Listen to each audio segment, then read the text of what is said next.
Salut à toutes et tous, c'est Jaf. Aujourd'hui, dans Bip Bip Blabla, nous allons parler de la nouvelle version de Cubase, la 10.5. Voilà, on va voir les nouveautés, mais on va voir aussi ce qu'il n'y a toujours pas.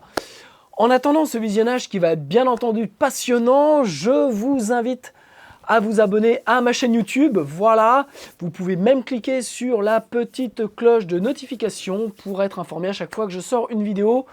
Pour info, c'est tous les jeudis. Voilà. On se retrouve après le jingle pour donc parler du nouveau Cubase 10.5 et de tous ses bienfaits et de tout ce qu'il manque encore. A tout de suite.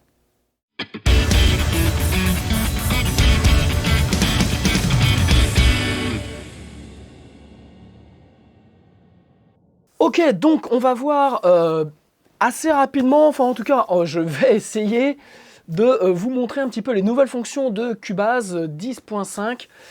Donc pour ceux qui me suivent déjà depuis quelques temps, vous savez que je ne travaille que sur Cubase Pro.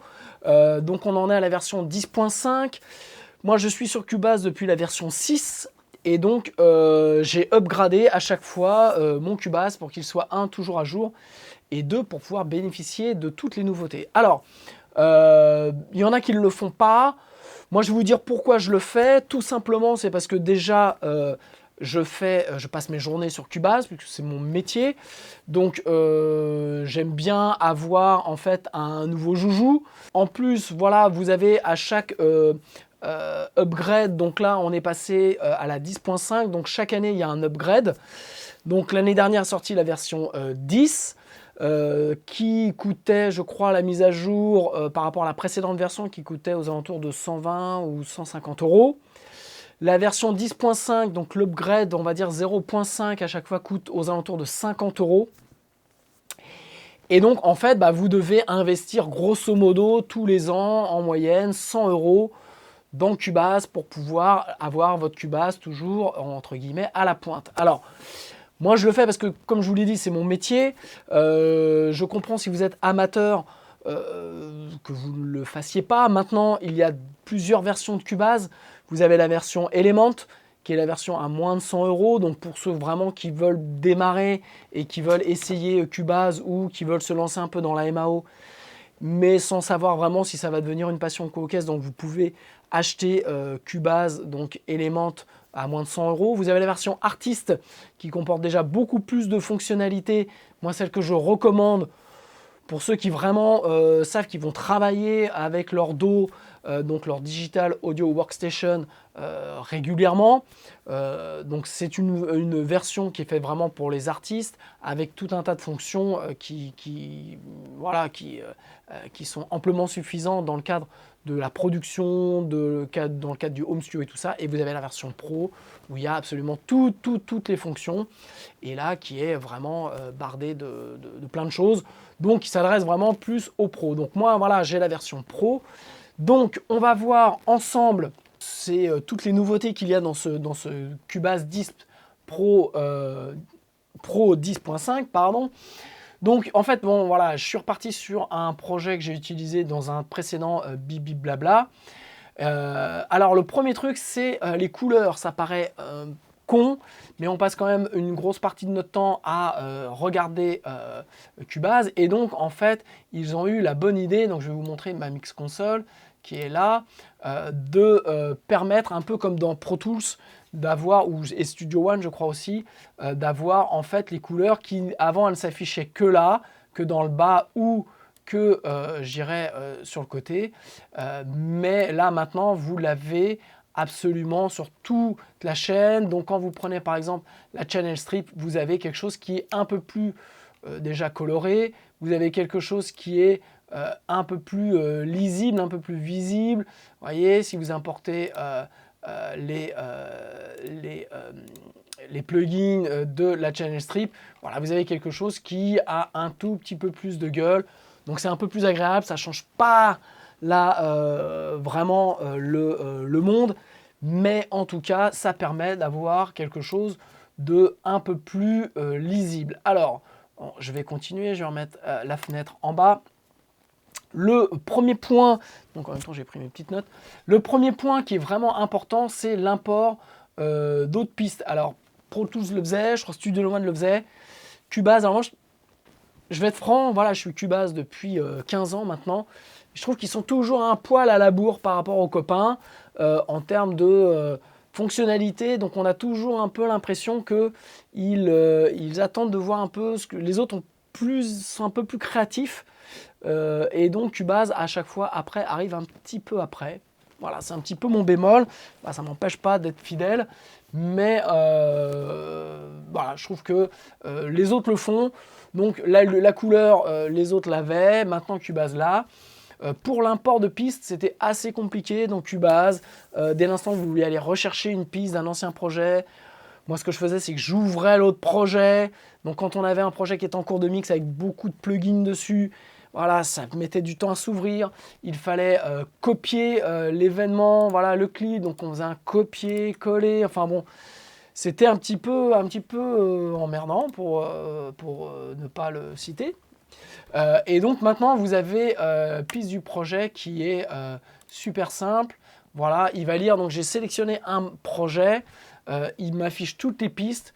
Je sélectionne exactement ce que je veux importer, avec ou sans donc les fichiers audio attachés, avec ou sans les automations, importer à la position absolue, à la position relative, copier dans les fichiers dans le dossier actif. Enfin voilà, donc voilà, je vais vous le faire. C'est super simple et vous voyez, ça vous ramène exactement les pistes d'un autre projet.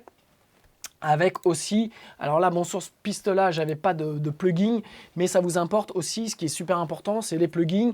Donc quand vous avez, par exemple, un projet sur lequel vous savez que vous avez fait un bon travail sur différents plugins, par exemple sur une voix, vous pouvez tout simplement aller le rechercher comme ça pour avoir votre piste avec les plugins. Donc ça, c'est quelque chose de, je vais supprimer ça, de très bien, qui permet vraiment de bosser beaucoup plus facilement. Donc voilà, ça c'est un point important. L'autre point qui est, pour le coup, alors ça je ne sais pas si les autres l'ont, vous voyez comme je peux être parfois mauvaise langue, mais qui vient d'arriver là sur Cubase, en tout cas, c'est les cues comparatives. Donc voilà, je vous fais écouter rapidement, qui est absolument magnifique, je vous le concède. Et donc, par exemple, si j'ai envie d'équaliser donc là ma piste de drum, voilà, donc j'ai ma piste de drum. Donc vous voyez l'EQ qu'il y a, enfin en tout cas la courbe de cette piste de drum.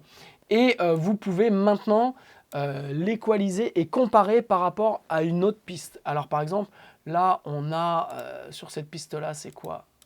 Bon, voilà, on va prendre ça. Donc, je remets sur ma piste de drum.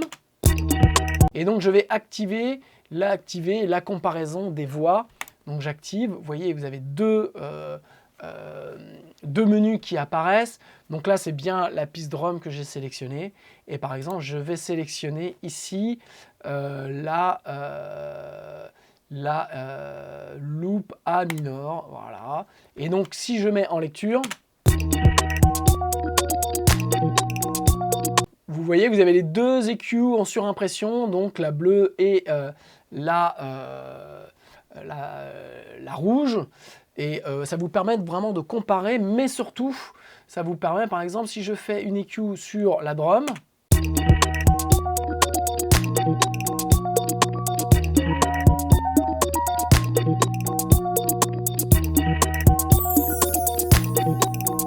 je peux déjà remettre la piste drum en solo. Et je peux passer, tout en étant en lecture, à l'autre piste.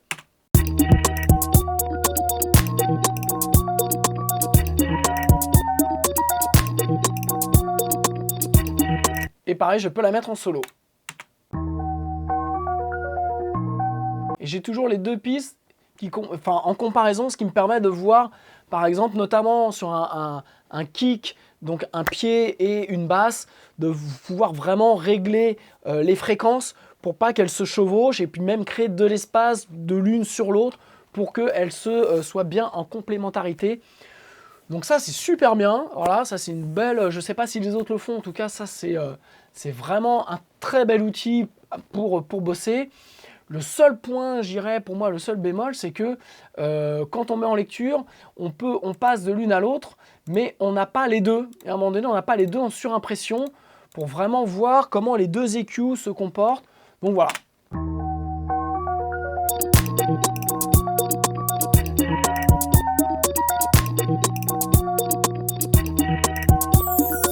Ou alors j'ai pas trouvé. Mais il y a un petit menu ici et il n'y a rien qui vous permette. Alors vous pouvez pour le coup là changer les formes des curseurs, vous pouvez afficher les courbes en pré-EQ, maintenir les courbes en post. Enfin bon voilà, post-EQ, tout ça c'est bien, à vous de décider si vous en avez besoin. Moi le seul truc voilà, que je trouve dommage, c'est qu'il n'y ait pas cet élément à un moment donné de comparaison où on puisse voir en surimpression, comme on voit les courbes en surimpression, qu'on puisse voir aussi les EQ en surimpression. Donc, si jamais, donc ça c'est pour couper, si jamais vous voulez couper la comparaison des EQ. Si jamais je suis passé à côté, je veux bien dans les commentaires que vous me rappeliez à l'ordre et vous me dites non, non, non, mais c'est comme ça qu'on fait, voilà, pour avoir ces éléments de comparaison.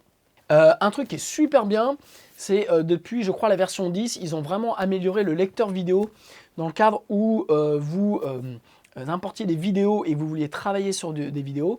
La problématique était que, alors là je ne vais pas vous le faire parce que je n'ai pas de vidéo sous la main et les vidéos que j'ai je ne peux pas vous les montrer, mais la problématique c'était que vous pouviez travailler avec notamment Cubase 10, la dernière version qui acceptait beaucoup plus de formats vidéo. Vous pouviez travailler donc votre audio directement à partir d'une fenêtre vidéo, donc pour pouvoir vraiment caler aux images, mais vous ne pouviez pas les bouncer ensemble, vous ne pouviez pas exporter votre vidéo avec votre son. Donc ça c'était problématique, vous étiez obligé de sortir donc un wave ou peu importe en audio et après dans un logiciel de montage vidéo réimporter les deux. Maintenant vous pouvez avec la version 10.5 faire un bounce, faire une sortie de votre audio et de votre vidéo ensemble, donc c'est plutôt bien pour celles et ceux qui veulent travailler soit des clips, soit finaliser voilà, en fonction des tutos sur YouTube ou tout ça. Voilà, vous pouvez maintenant travailler dans le cadre de vos besoins, vraiment la musique par rapport à une vidéo et bouncer les deux ensemble sans être obligé de faire un export audio et après aller dans un autre logiciel et refaire un bounce des deux. Voilà, donc ça c'est le gros point positif. Moi je sais que j'ai fait il n'y a pas très longtemps une séance pour une voix off pour un film d'entreprise et donc j'étais obligé d'exporter pour après faire pour le client un bounce des deux, mais voilà, j'aurais gagné du temps si j'avais pu le faire directement dans Cubase, donc maintenant je vais pouvoir le faire. Youpi! Ensuite, un truc qui est super bien, c'est que vous aviez une fonction Normalize, donc qui vous permettait de normaliser une piste audio, mais maintenant vous avez la possibilité, alors je vais cliquer là sur ce pattern de drum, je vais faire un contrôle clic droit, et donc on va aller dans traitement, et traitement normalisé. Voilà. Donc vous aviez avant la possibilité de normaliser d'après les crêtes, voilà, votre signal. Ce qui est super bien aujourd'hui, c'est que vous pouvez faire une normalisation sur le loudness et donc sur la loudness, comme il est écrit dans le menu. Et donc vous pouvez cette fois-ci normaliser en fonction du LUFS, donc du Loudness Unit Full Scale. Donc je vous rappelle que par exemple dans la vidéo on mesure vraiment le son ou les sorties en LUFS et notamment en moins 23 LUFS. Donc là vous l'avez par défaut en moins 23 LUFS.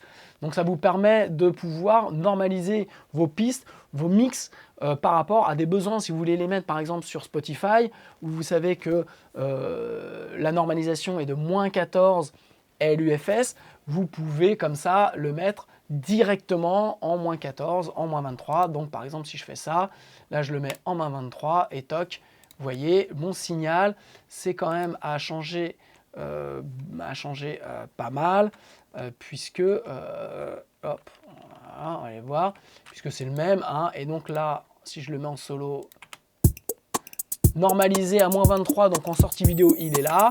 Et tel qu'il était à la base, il est là. Voilà, donc on n'a pas du tout la même chose. Donc ça, c'est un super outil nouveau qui va vous permettre, par exemple, sur des mix, des sorties, de pouvoir renormaliser en fonction d'une norme qui est le Loudness Unit Full Scale. Voilà, donc ça, c'est super bien. Ok, donc autre point qui est, là je vais passer très vite dessus, parce que sincèrement j'ai pas eu le temps vraiment de regarder, c'est le nouveau synthé granular Pan Shop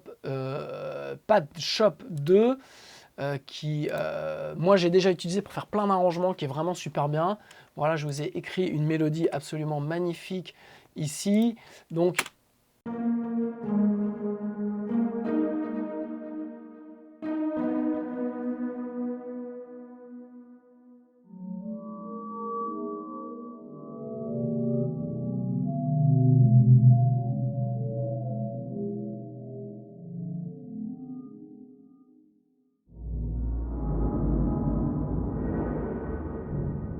voilà, vous pouvez en plus déposer vous-même des samples. Si je prends par exemple ce clave, je le prends, je fais un drag and drop, bam, il est là. Et maintenant, voilà, c'est le sample que j'ai pris et que j'ai mis dedans qui vous permet de faire des choses. Voilà, c'est un super outil. Vous avez à peu près 570 presets déjà avec. Donc vous pouvez pitcher, vous pouvez faire plein de trucs. Donc pour le hip-hop, la trap, des arrangements pop-rock, de la musique électro, enfin vraiment, c'est un super outil. Vraiment, moi, je l'ai utilisé plein de fois pour faire des arrangements, pour mettre en fond. Ça permet de mettre du grain. Vous pouvez, comme je vous dis, vous pouvez mettre des voix. Par exemple, vous pouvez prendre une tourne de voix que vous avez faite, importer l'audio ici, et après l'utiliser en sampler, mettre du grain dessus, le pitcher, enfin faire plein de trucs. Donc c'est un outil qui est fourni avec, alors il n'est pas avec le Element, donc la version de base de Cubase, mais à partir de la version artiste, je crois que vous avez le Pad Shop 2 qui est fourni, et donc c'est un superbe outil, comme le Allion d'ailleurs, mais pour le coup, là il y a eu une vraie mise à jour sur celui-ci. Ok, donc voilà pour le Patch Shop 2. Ensuite, je regarde mes petites notes. Ah oui, vous avez quelque chose qui est très bien après cette petite tasse de café qui vous est offerte par Mix with the Master. C'est de la pub non payée, voilà. Alors, nous avons un truc qui est super bien, qui va me faire gagner, je pense, des heures et des heures dans l'editing. C'est le Combine Selected Tool. Ok, donc qu'est-ce que c'est? Vous avez ici en haut les outils qui vous sont mis à disposition pour pouvoir en gros travailler. Donc vous avez la flèche qui vous permet donc de faire sélection. Vous avez le, je ne sais pas comment ça s'appelle, voilà, l'intervalle qui vous permet de sélectionner un intervalle et de le prendre, de le déplacer, de le mettre autre part ou de le copier. Si je fais voilà, Alt, enfin bon. Donc tout ça est là. Vous avez la possibilité de couper, vous avez la possibilité de muter, enfin voilà. Bon, je vais passer le truc. Ce qu'il y a, c'est que quand vous faites par exemple oh, je vais revenir là-dessus. Voilà. Quand vous faites par exemple de l'editing et que vous avez soit des guitares, soit des voix, des chœurs, des batteries, tout ça, et donc vous passez tout le temps avec, voilà, moi je suis en clic droit, donc il est accessible là, donc je passe mon temps à faire ça, toc, et en certaines séances, quand vous avez un peu soit la pression, soit vous avez beaucoup de manipules à faire, il y a un moment donné, vous emmêlez les pinceaux et vous prenez le mauvais outil, donc vous êtes obligé de revenir. Bref, c'est pas super pratique quand vous avez l'habitude de faire ça et que vous devez travailler rapidement. Là, ils ont fait donc le Combine Selected Tool qui est vous permettre de combiner. Donc vous cliquez là sur le petit égal et vous avez les deux principaux outils qui sont combinés ensemble. Pardon. Donc vous avez sur la partie inférieure la flèche, voilà, qui vous permet de sélectionner. et sur la partie supérieure, vous avez l'intervalle. Voilà.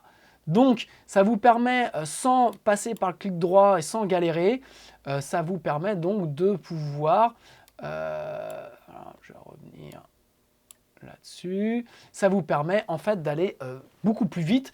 Et il y a un autre truc qui est super, c'est que j'allais être, une fois de plus, mauvaise langue, en disant « Ouais, mais moi, en fait, bien souvent, ce que j'ai le plus besoin, c'est de la flèche pour sélectionner et du ciseau pour cutter. » Eh bien, ils ont eu la très bonne intelligence de rajouter en plus, si vous faites Alt sur PC, là, alors, voilà, là, ça ne marche pas, puisque forcément, je suis en sélectionné. Donc, si je fais Alt, vous voyez, j'ai mon ciseau qui apparaît, tout simplement. Donc, je garde mes deux outils, et hop, je fais Alt, et je peux donc faire mon cut.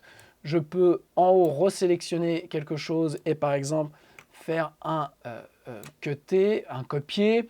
Je peux aussi, si je fais CTRL-ALT, je peux déplacer pour faire vraiment un editing nickel. Donc ça, c'est super important sur les batteries, ou voire sur les voix, les guitares. Enfin, c'est bien partout. Pardon.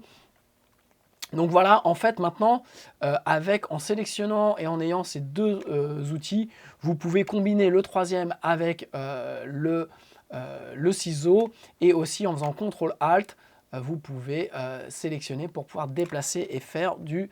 voilà, j'essaie de voir s'il y a autre chose. Non, visiblement. Je vais peut-être redécouvrir quelque chose, mais en tout cas, voilà, ça vous permet de gagner énormément de temps, et ça vous permet de, en tout cas, moi, ça va me permettre d'aller beaucoup, beaucoup plus vite, et d'éviter à chaque fois de faire un clic droit, de revenir, vous voyez, quand je suis là, de faire ça, d'aller sélectionner, de revenir. Alors bien souvent, quand vous êtes pressé, donc je vais retirer le truc, vous êtes pressé, vous faites ça, ah bah non, hop, moi, chaque fois, je prends la colle, non, c'était pas la colle que je voulais, c'était celui-ci, ah bah non, après, je vais revenir là, non, en fait, j'ai sélectionné la colle. Bref, c'est assez relou, comme on disait de mon temps. Et donc maintenant, je vais pouvoir aller beaucoup plus vite entre mon shift pour pouvoir découper, ma flèche pour pouvoir sélectionner, ou ça pour pouvoir sélectionner un intervalle. Voilà, donc ça, super. Merci vraiment du fond du cœur, Steinberg, d'avoir fait ça, puisque je vais gagner beaucoup de temps et je vais calmer ma tendinite de ma main droite. Voilà.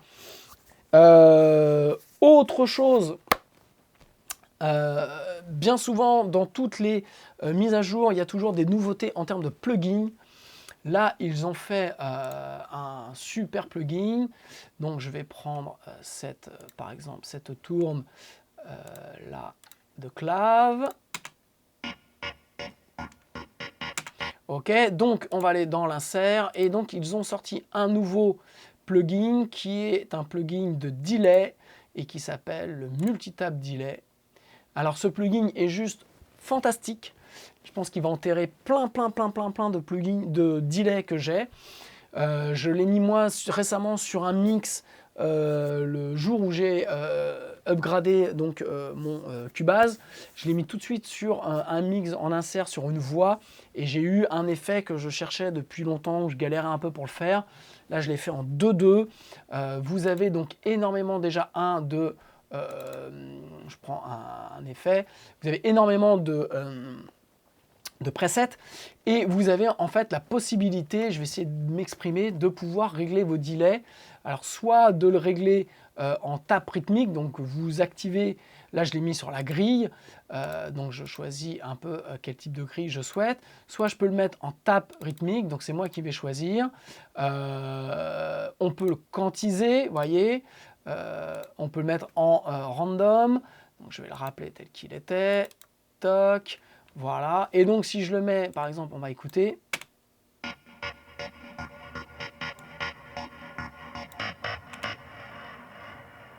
Ce qui est génial, c'est deux choses. Donc, hormis le fait que vous pouvez sélectionner vraiment où vous voulez mettre le delay, sur les panoramiques, vous pouvez régler les panoramiques du delay au centre, voilà, sur chaque repeat, en gros, vous pouvez faire vraiment ce que vous souhaitez.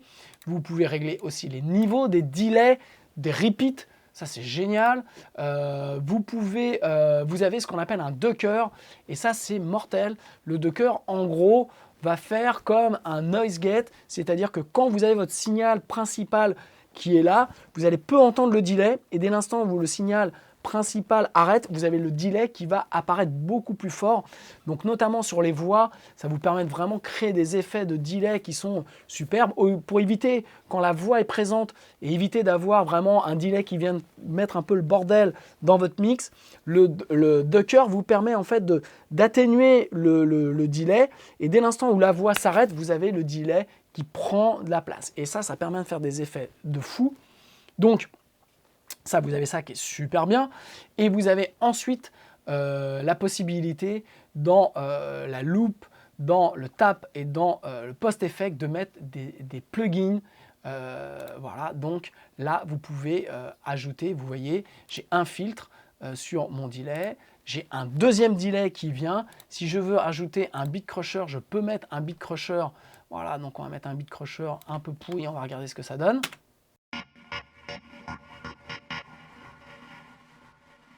Vous entendez, le grain de la répétition est vachement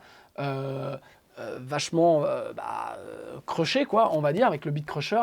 Vous pouvez donc le supprimer, vous pouvez rajouter un fréquence shifter, vous pouvez faire vraiment plein de trucs, et ça sur la loop, sur le tap effect et sur le post effect. Donc voilà, vous pouvez créer vraiment des delays avec beaucoup de personnalité, vous pouvez mettre un autopan, enfin voilà, c'est absolument génial. La mise à jour donc de Cubase 10.5 par rapport à la précédente, dans la version Pro, coûte 50 € en plus. Je vous dirais que rien que pour ce plugin-là, 50 € pour un plugin de delay aussi complexe ça les vaut. Donc là, pour le coup, je trouve que c'est le point fort de Cubase, c'est qu'à chaque fois, ils proposent, il y en a j'ai vu dans pas mal de forums des gens qui critiquent en disant ouais, c'est 50 balles, machin, tout ça. Ouais, mais pour 50 balles, vous avez quoi en plugin aujourd'hui? Vous n'avez pas grand-chose. Là, vous avez quand même tout un tas de nouveautés importantes.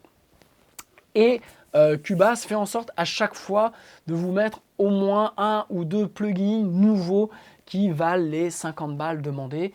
Là, comme je vous ai montré, vous avez le Patch-Up 2 qui est vraiment super bien, et vous avez ce plugin de delay qui est juste fantastique. Voilà, donc je passe, et dernier point, vous avez quelque chose qui est, je vais essayer de vous montrer, mais vous avez quelque chose quand vous, par exemple, vous avez un clavier, donc là j'ai pas mon clavier, mais vous avez un clavier, vous enregistrez du MIDI et vous jouez, et voilà, vous mettez juste comme ça, mais vous n'avez pas appuyé sur Rec, mais vous avez trouvé un truc qui est super bien. Vous dites merde, j'ai pas appuyé sur Rec. Oui, sauf que si vous mettez sur la piste MIDI, vous avez ici maintenant un nouveau truc qui s'appelle Retrospective Recording, et donc vous cliquez et voilà, et ben là, moi il avait enregistré un autre truc que j'avais fait, et en fait il a enregistré malgré tout le MIDI que vous avez joué sans appuyer sur Rec. Donc ça vous permet de ne pas oublier d'erreur. Si vous avez trouvé un phrasé qui est génial et que vous n'avez pas appuyé sur Rec, vous avez la possibilité là de l'avoir directement par cette fonction qui s'appelle Retrospective Recording. Je ne sais pas si les autres dos l'ont, mais en tout cas ça c'est un très bon point. Moi qui suis pas bon au clavier et qui parfois trouve des trucs, et en effet ça m'est déjà arrivé de ne pas avoir appuyé sur Rec, de me dire merde, je vais essayer de le refaire, et donc j'essaye de le refaire mais je ne le refais jamais très bien. Là voilà, je vais juste appuyer sur Retrospective Recording et ça me ressort tout le pattern que j'ai joué. Donc c'est absolument génial. Voilà, donc en gros rapidement les nouveautés de ce Cubase 10.5. J'ai noté par contre des choses qui manquent toujours et que moi j'aimerais bien avoir. Alors c'est pas super compliqué, je pense, mais voilà, je vais vous montrer ici. Par exemple, j'aimerais bien, quand vous avez sur Cubase des pistes stéréo, donc là vous voyez ici sur mon curseur, là il y a un rond, donc c'est une piste mono, là vous avez deux ronds, ce sont des pistes stéréo.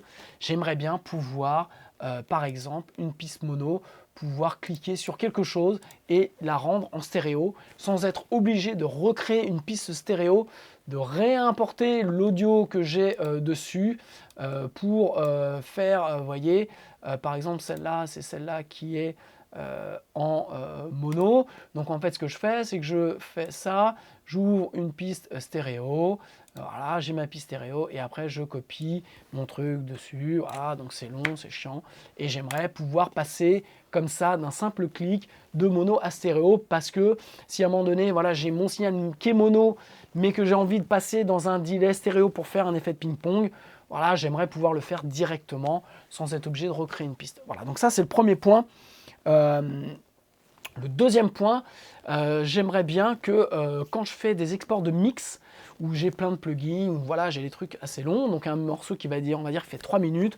Aujourd'hui, quand je l'exporte, il met pratiquement 20 minutes à exporter. Alors moi, j'exporte en 48 kHz, 64 bits flottants, voilà, pour avoir toutes les informations et tout ça quand je vais masteriser. Mais je trouve que c'est de plus en plus long. La version précédente de Cubase, la 10 était beaucoup plus rapide. Là, c'est un peu long. Donc voilà. Par contre, ce que je voulais signaler pendant que j'y pense, c'est que l'ouverture des sessions avec beaucoup de plugins, tout ça, sur la version 10.5 se fait plus rapidement que sur la version 10. Donc voilà, donc ça c'est un excellent point. On va beaucoup plus vite à ouvrir les sessions et je trouve que ça plante beaucoup moins quand même. La dernière mise à jour de la version 10 était pas terrible et vraiment je trouvais plantait, c'était long à charger, parfois ça plantait. Donc là je trouve que voilà, ils ont rétabli les trucs, super, tant mieux. Mais voilà, l'export est toujours un peu long. Voilà. L'autre point que je voulais voir, c'était l'autre point négatif qui est par exemple, je prends cette piste-là, je vais y mettre, on va y mettre des plugins, voilà, on va mettre un beat crusher, on va mettre dynamique, on va mettre un brick wall limiter, voilà. Le truc c'est que si vous voulez désactiver la piste, eh bien vous avez les plugins qui disparaissent. Et ça, je trouve ça dommage parce que en fait, j'aimerais pouvoir savoir que sur cette piste qui est désactivée, j'ai tel ou tel plugin qui, eux, doivent être désactivés, mais qui pour moi, ils devraient toujours apparaître puisqu'ils font partie de ma piste. Et donc, ça me permet d'avoir les éléments, de savoir voilà, si je réactive, ça revient. Mais voilà, donc ça, je trouve que c'est le point un peu moyen. Les plugins devraient, un peu comme quand on les freeze, quand on freeze une piste, devraient passer devrait se bloquer, mais devrait être toujours visible. Le dernier point que j'aimerais voir dans Cubase, c'est d'avoir une compatibilité Pro Tools, c'est-à-dire que pouvoir ouvrir une session Pro Tools. Alors, il fasse sauter les plugins, je m'en fous, mais au moins de pouvoir récupérer des sessions de Pro Tools de clients avec les pistes bien alignées, avec tel que là le client sur le Pro Tools, et pouvoir la récupérer dans Cubase pour éviter de demander aux clients des exports, de réimporter, tout ça. Voilà. Donc, ce qui serait bien, c'est que Cubase, s'ils veulent vraiment récupérer, je pense, de la clientèle, notamment sur Pro Tools, puisqu'il y en a plein qui commencent à être un peu fatigués, c'est de pouvoir permettre de pouvoir récupérer des sessions, même en faisant sauter les plugins, mais au moins récupérer les sessions pour pouvoir travailler directement avec une session Pro Tools dans Cubase. Voilà. Et s'il peut faire la même chose avec Logic et Studio One, ça serait super bien de trouver un moyen de créer des passerelles entre les dos pour qu'on puisse bosser chacun. Il n'y a pas un dos meilleur que l'autre, mais on a chacun nos préférences. Moi, c'est Cubase, malgré les défauts dont je suis conscient. J'aime travailler avec Cubase, donc j'aimerais pouvoir travailler sur d'autres sessions de clients ou de potes, mais qui ne travaillent pas sur Cubase, et pouvoir récupérer et au moins avoir toutes les pistes telles qu'elles sont, je dirais, calées dans les sessions d'origine. Voilà, j'ai essayé de faire vite, mais une fois de plus, j'étais très bavard. Mais il y avait beaucoup de points à voir, je trouve, sur cette version 10.5. Voilà, donc, moi, j'ai rempilé. J'attends la version 11 avec toutes les améliorations que je viens de citer là, avec impatience. Mais c'est vrai que pour 50 € pour la version Pro, et je pense que pour la version artiste, elle est un peu moindre. Il y a beaucoup de nouveautés qui valent le coup, donc qui valent le fait de mettre à jour. Sincèrement, Cubase, depuis, moi je vous ai dit, je suis depuis la version 6, a vraiment amélioré beaucoup de choses dans le moteur, dans les plugins. En fait, maintenant, le moteur interne, il tourne en 64 bits flottants. Donc, enfin, vraiment, il y a beaucoup de choses qui sont très utiles. Quelle que soit la musique que vous faites, du hip-hop, de la trap, du rock, du métal, peu importe, c'est un superbe outil. Vous avez des instruments virtuels qui vous permettent de faire plein de choses. Donc voilà, je ne saurais que vous inciter à prendre Cubase. En tout cas, pour celles et ceux qui travaillent déjà sur Cubase et qui hésitent, moi voilà, je vous donne mon avis. En gros, c'est 100 € par an pour avoir la dernière version de Cubase. Donc une année c'est 50, l'autre année c'est environ 150 dans les versions pro. Si vous avez une version artiste, c'est beaucoup moins cher. Mais sincèrement, je trouve que ça vaut le coup. Si vraiment, pour vous, la musique, si votre Cubase est votre outil pour pouvoir développer vos projets musicaux, pour pouvoir avancer, pour pouvoir éviter de payer des studios, de venir en studio parce que vous faites beaucoup de choses à la maison, c'est quand même vraiment les mises à jour au fur et à mesure des années. Moi, je vous dis, ça fait 15 ans que je suis sur Cubase, valent vraiment à chaque fois le coup. Il n'y a pas un moment, je regrette de faire ça. Voilà, donc j'attends vos commentaires. Si j'ai raté quelque chose dans la nouveauté du Cubase 10.5, n'hésitez pas à me mettre vos commentaires et puis à liker cette vidéo, à la partager et à vous abonner à ma chaîne YouTube. Voilà, je vous embrasse, je vous dis à la semaine prochaine. Éclatez-vous à faire de la bonne musique et vous pouvez me l'envoyer si vous voulez que je vous donne mon avis. Allez, je vous embrasse, ciao!